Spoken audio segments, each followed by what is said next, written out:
I wanted to ask you, Michael, about let's talk about what's going on with Russia and Ukraine.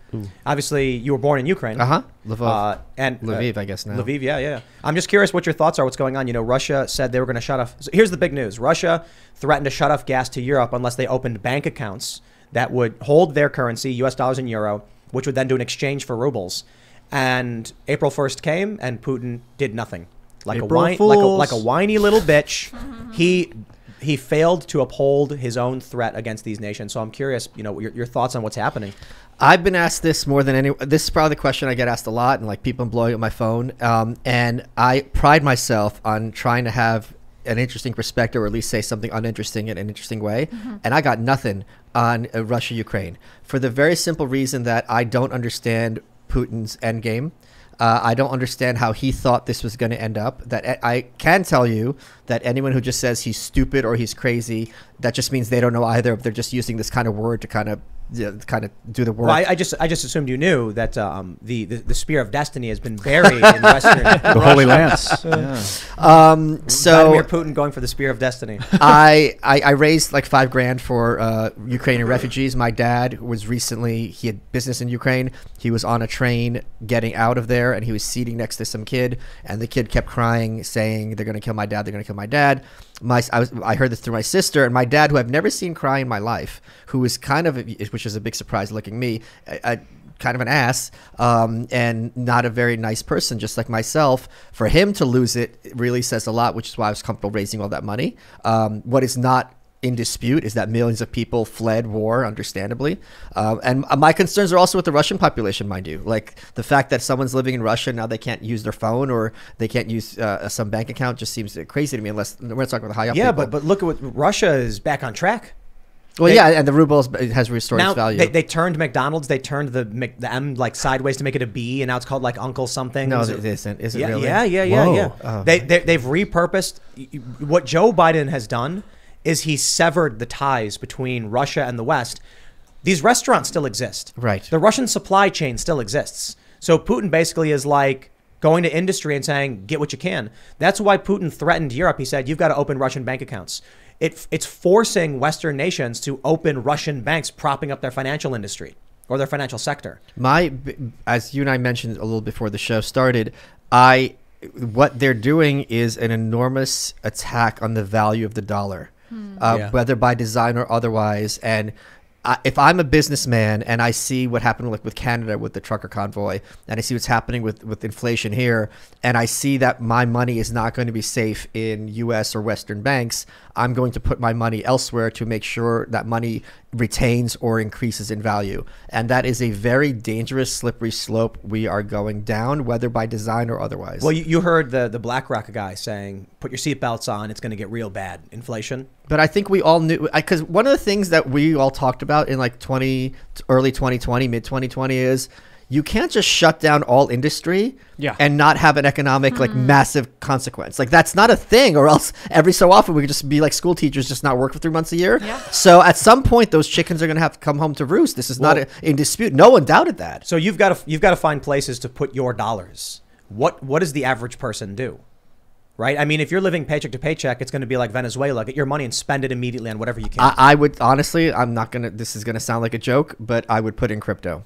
I think crypto is going to be a much better store of value in the short term, let alone the long term, than the U.S. dollar. I think crypto is what the World Economic Forum is hoping for. You think so? You think absolutely? It's digital currency. No, I'm not their digital currency. I mean things like Bitcoin or Ethereum. I know. Yeah, I know. They're stoked on it.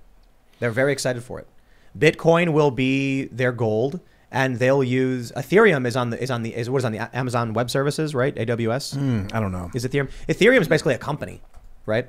So Bitcoin is decentralized. That's resilient. But what I think the elite, the World Economic Forum, Davos group types, they are betting on this. You don't think crypto is a better store of value than the U.S. dollar? Oh, it absolutely is. Oh, that's all I'm saying. Okay. Yeah, no. Okay. When Klaus Schwab and these international corporations are betting on Bitcoin, you bet along with them, right?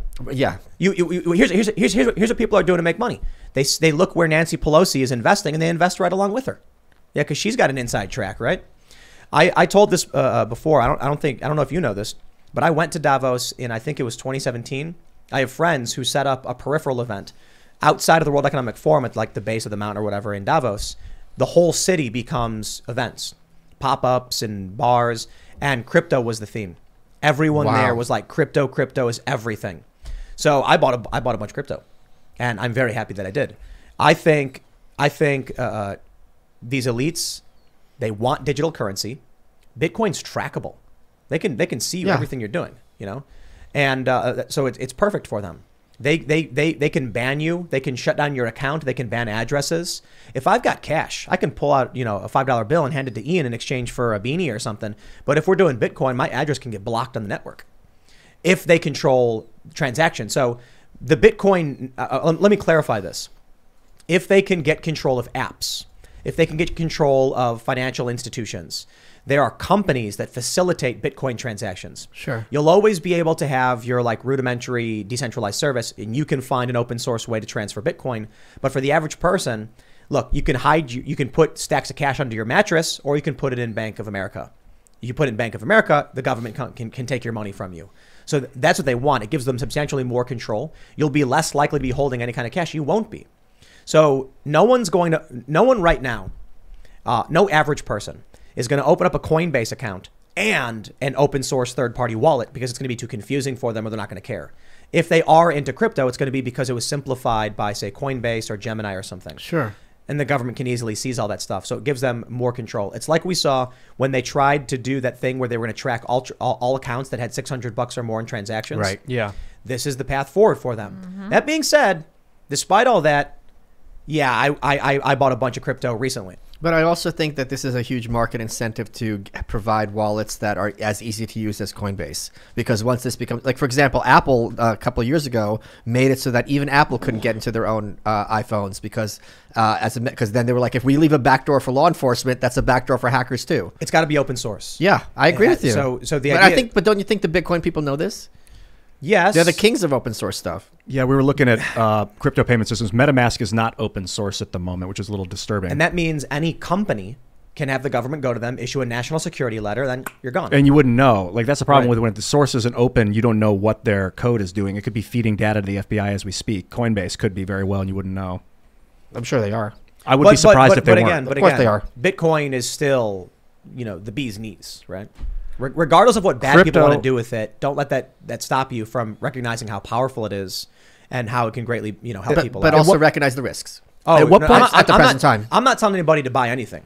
Keep that in mind, guys. No financial advice for me. I'm just saying, don't, you know, do your own research and figure out what makes sense for you. In my personal opinion, for me, I bought a bunch. At what point can the cops institute civil asset forfeiture? If you, like, what level of cash do you have to have on you before they can just take it for no reason? It's not a level of cash. It's even $1. It's just a measure of them deciding that it was used in the drug transaction. And not only that, but like, let's be real, Ian, they can take your shirt off your back and then lie about it.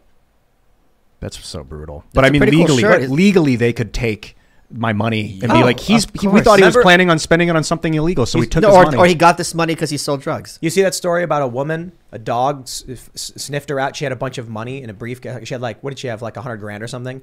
And then the cops were like smiling, saying like, we took this money from a woman. And everyone was like, I tweeted this. I was like, so you're saying you just robbed some lady? Yeah. And everybody was like, yo, they said she didn't commit any crimes. They just took her money. Those are the only dogs you're allowed to hate. Drug dogs? Yeah. But can they take the money and say, we're just taking it because we think you're going to commit a crime? They have to say you did? So this is how asset forfeiture works. And there's a lot of movement right now in politics, thank God, to rein this in. For the first time, I think either last year or the year before, more money was seized through asset forfeiture than through all burglaries combined. So basically, it goes to this medieval concept where if I kill you with a sword, the sword is guilty and the sword can be destroyed. This was like a thing. Yeah. So basically what their point is, well, we're not going to allow, as part of the drug war, people to enrich themselves through drug dealing and so on and so forth. So I go to your house. I've decided that you're a drug dealer, so on and so forth. I seize all of your assets, your boat, your house, I seize your bank accounts. And they become basically the property of the cops. And then you have to sue, although you have not gone through due process and been found guilty, to get that stuff back. Now, it's really hard to sue when all your money has been and all your assets have been taken from you. Yeah. Oh, okay, so that is kind of the situation, and it's really un-American and unconscionable, and it's kind of surprising how much it's under the rug. Yeah, really. It's so disturbing. It's very, very disturbing. And I got to tell you, if someone is a drug dealer, as which something I do not support, to have like every penny that they have just taken from them overnight seems a bit much when that's not done to murderers or people who harm children. Yeah, nonviolent drug offense, man. Let's talk about it. This is I think Jerry Nadler just has been pushing forth legislation. Thanks for checking out this segment from the Timcast IRL podcast. But if you want to check out the full show live, tune in Monday through Friday at 8 p.m. And if you want more special access content, head over to timcast.com and become a member. Your membership helps sustain this company, keep our journalists employed, makes this show happen, and you will get access to exclusive members-only segments of the Timcast IRL podcast, and there's a massive library to check out. So again, go to timcast.com or tune in Monday through Friday at 8 p.m., and we'll see you all there.